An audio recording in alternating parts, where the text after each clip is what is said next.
No mother wants to see their child in pain, but what if the one thing which helps relieve your son or daughter's suffering was illegal? And I'm here with Tricia Parker, who's one of the many people headed to Pierre later this morning to meet with legislators to legalize medical marijuana. Good morning, Tricia. Tell us about why you're making this trip.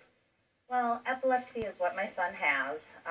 He's been having grand mal seizures for the last 5 years, and with the booming business in Colorado, California, Arizona, looking at even Florida almost passing to help their disabled, it's time for us to realize disabled lives matter, and my son's life matters. He deserves to have medicine.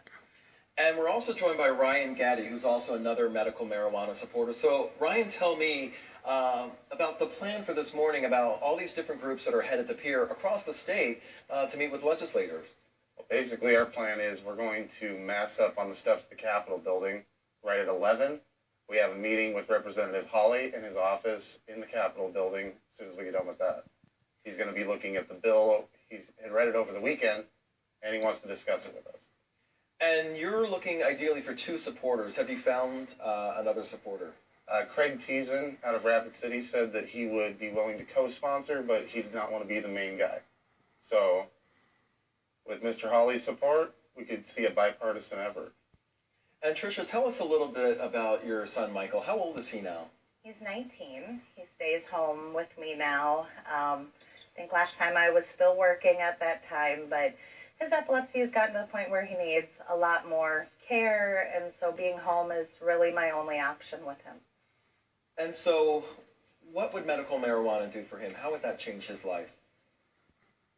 Could give him a life instead of spending days on end in bed and seizures after seizures. It could actually mean he could get a GED, go to college. You know, I have good high hopes for him. He has a great mind that we're wasting. Anything else you can do to help him? No, we've been on the keto diet. He takes 20 pills a day currently. No, really there isn't. I wish there was more that I could even contemplate, but there's nothing else. And Ryan, many people have tried before to make a push for legalizing medical marijuana here in South Dakota. How hopeful are you that you'll be successful this year? We're absolutely hopeful.